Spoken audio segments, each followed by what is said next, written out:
Hello, class. Hope everybody's doing well. Today we're going to go over a few things about MLK's letter from Birmingham jail. So I'll go ahead and share some notes with you now. To get started, we just want to mention a few brief things about some historical context. This was written in 1963 at the height of the Civil Rights Movement from a jail cell in Birmingham, Alabama. Birmingham, as you may know, was one of the focal points of the Civil Rights Movement. There was a lot of racial injustice in Birmingham. So it was a place, it was kind of like the front lines for a lot of this stuff to be carried out. Dr. King was arrested for holding a parade without a permit. Of course, the parade was a protest, a nonviolent protest, and he was never actually given a real legal avenue to pursue a permit because no city council member or whatever was going to grant him a permit on the premise of having a protest that they didn't agree with. So he was sort of arrested in a way, in a roundabout way, for exercising his constitutional right to peaceful assembly. Although there are certain avenues you have to follow in order to get large groups of people assembled in public areas. At the same time, if the city is not going to give you a viable legal avenue to do so, it's hard for them to justify arresting you. In any case, he was arrested and he was held for quite a while, several months, and had a long time to sort of mull over the charges that were levied against him, and also some of the comments that had been made as a consequence of his arrest by members of the community. As we well know, Dr. King was a Christian pastor, first and foremost. And as a Christian pastor, he had a great interest in the Christian community, particularly the Christian community in the South. And it was his hope that the Christian community could be unified across racial and cultural divides on the basis of their shared investment in Christianity. And so he was disappointed to learn that many of the clergymen, the white clergymen of Birmingham, even the ones that sympathized with him on some level, had issued statements about his arrest that sort of criticized Dr. King and not the unfair institutions that had placed him in that position. And so some important takeaways from the letter.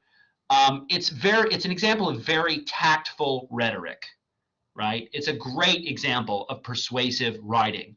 All of the things that we went over when we talked about the persuasion strategy are embodied by Dr. King here. More importantly, and I think this is something that we should take note of in our present day, which is very divisive and full of conflict, particularly online, this is written in good faith. And what that means is that Dr. King genuinely wanted to persuade his audience. He was not there to attack them or to defeat them or to make them look silly or to use them to gain some political victory. It was his intention to convince the people who disagreed with him on certain fronts and issues to reassess their disagreement with those issues and to consider his points. And so to do so, he had to make an appeal to them as genuine human beings that I think we don't really see in our highly polarized environment today. So another important thing to take away from the letter, which you may have recognized, is that Dr. King really knew his audience. He knew who he was writing to. He was writing to the white clergymen, this is Christian priests and pastors, and also Jewish rabbis of Birmingham.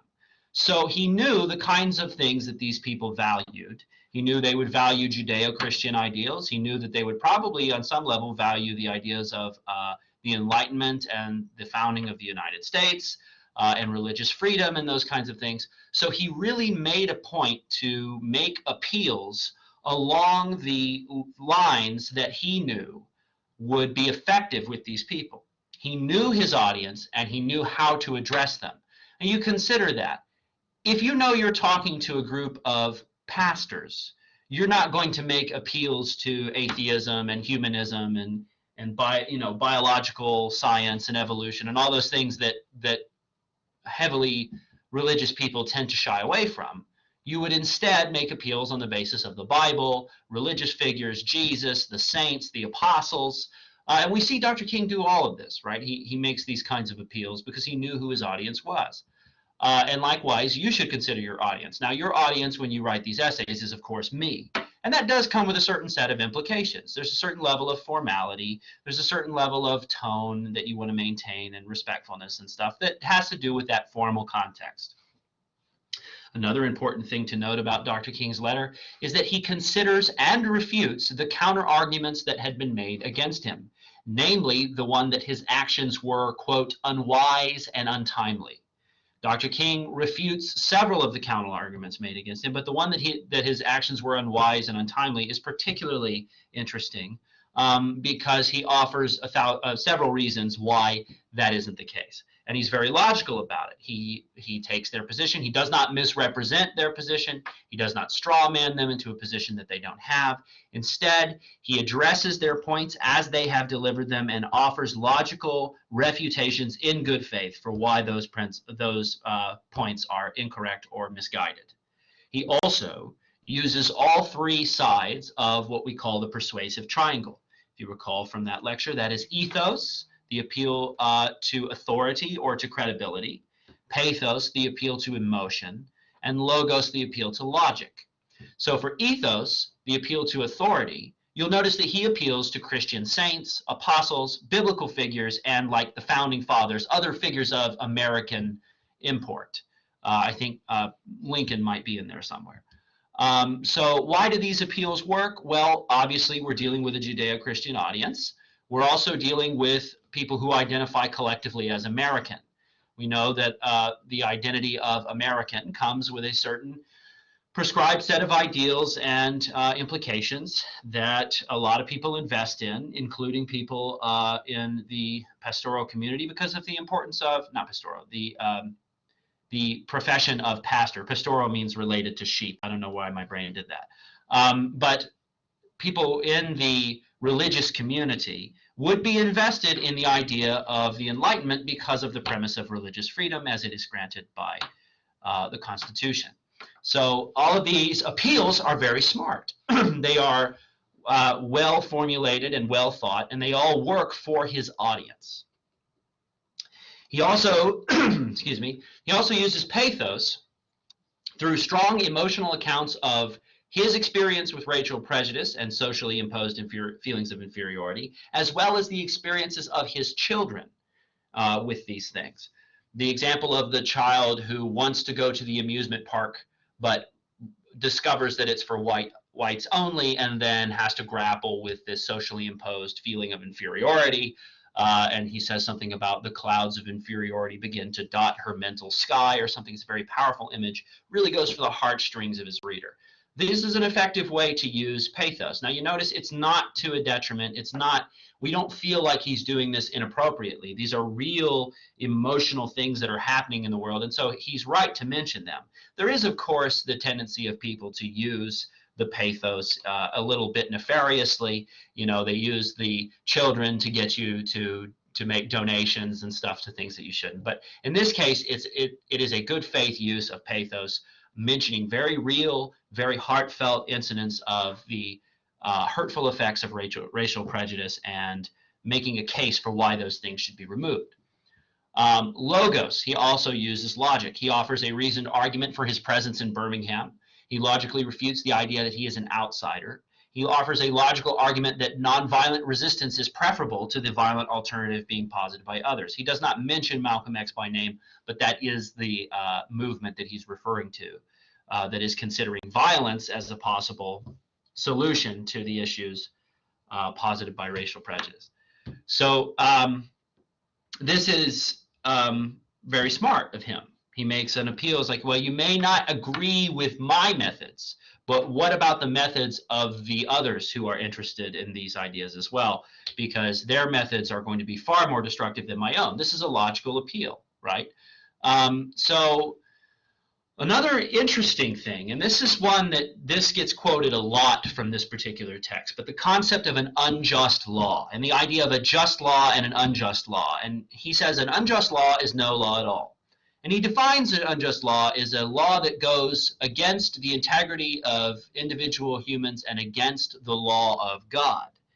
Now, the problem with this is what is an unjust law to one man may be a just law to another man. And so how do we determine which laws are just or unjust? Now, he makes an appeal to God, but in the Judeo-Christian context, that would be a good appeal because people will go, oh, yeah, well, yeah, God. But what if you're speaking to the general environment? You have to answer the question, which God, which religion, which presupposed qualities of God are we calculating into this idea of justice? And so this is a kind of a complicated, in my view, it's a complicated position, but it is interesting because he says that if a law is unjust, meaning if it is against the integrity of the individual or against the law of God, then the individual has a moral obligation to resist and disobey the law. And moreover, once they disobey the law, they have a moral obligation to incur the punishments of that law as a means of protest. This is a really interesting idea. And he was using this as a way to refute the idea that he was being unlawful or that he was, breaking the law made him sort of a malignant actor. He was actually saying, no, in this case, the law itself is malignant because it is codified against the individual. And so I am resisting it as a means of protest. Very interesting idea. I don't know what you make of it. But that's something he brings up, and it's something that this text really gets quoted for a lot. Another thing you might have noticed is his tonal shifts in tone. Dr. King, throughout the text, balances a kind of righteous anger with appeals to the better nature of his audience. He tries to make appeals to them as good people. He actually flatters them a few times, mentions that they are good, respectable people, but then he also offers some pretty scathing criticisms. And at some points, you can really tell that the anger of being trapped in a jail cell for an indeterminate amount of time is really bearing down on him, and he can't really contain it. But he balances these shifts very well. He offers them a compliment, an appeal, but then he balances this appeal with a sort of a chastisement of like, hey, you haven't really been the most Christian in your behavior recently, and here's why. And I think he does that very, very smartly.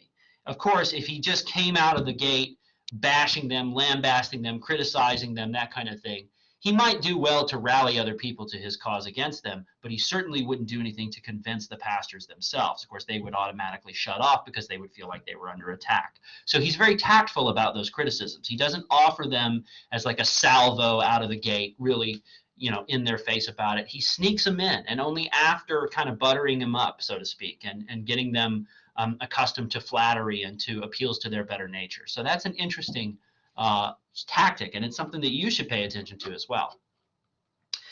Some interesting thoughts about the idea of uneasy tension. Is tension a good thing? I think a lot of the times, especially today, people just shy away from tension or conflict of any kind. We don't want any conflict. We don't want people in each other's face. We get tired of seeing stuff online with people going crazy and yelling at each other. And we really just want the tension to stop. We want the conflict to stop. But Dr. King makes the position that the conflict is what makes change happen. That without conflict and without tension, you can't have growth, you can't have evolution, you can't have change, and the necessary dirty work that needs to get done to make a better reality can't get done because you're trying too hard to keep the peace. This is an interesting idea. I think, like I said, I think a lot of people tend to shy away from tension. They tend to try to de-escalate, and we don't want any arguments and we don't want any conflict or contention. But isn't there value in those things, even though they are uncomfortable and they sometimes make us uncomfortable and they make us feel like we're exposed or somehow being attacked or something like that. At the same time, that tension, without it, we wouldn't assess ourselves. We wouldn't take a look in the mirror and go, maybe there is a way that I can be better and do better. So I think that's an interesting idea. And he takes this argument about uneasy tension and he blends it with criticism of the white moderate, who he says is actually more dangerous in many ways than the Klansman in regards to civil rights. Now, moderates, of course, are people who are middle of the road, right? So a white moderate is someone who is white, who is trying to be a political moderate in the middle of the road, trying to mitigate between two completely opposed ideological forces. The problem with this is that what you really do in that is you prevent change from happening because you're so concerned with keeping the peace that is causing this discontent among the oppressed communities. you're so concerned with keeping the peace that you won't allow the natural process to take place, which may be messy and may involve some tension and some conflict.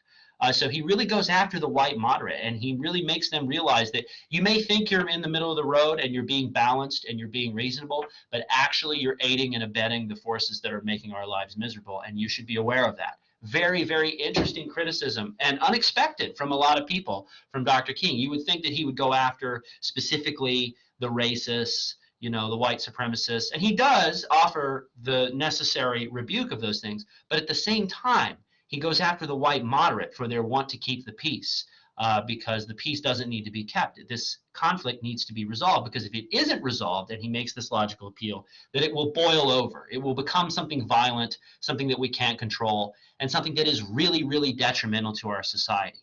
So all in all, very, very well-argued piece from Dr. King. Perfect example of persuasion, argumentation, how to make appeals based on who your audience is, what they would like or favor, and how to balance an emotional plea and a little bit of criticism with some complimentary appeals and appeals to the better nature and things like that. Very, very effective piece. We should all emulate his tone and his tactics when trying to persuade others to see our point of view. Remember, your opponent, in a sense, is not necessarily your enemy. You want to treat others as though they are people to be sort of reasoned with, that they are people who you can make appeals to on the basis of your shared humanity and the values that you share as human beings. So I hope you enjoyed this text. We got one more left after this, so have a wonderful week, and please email me with any questions.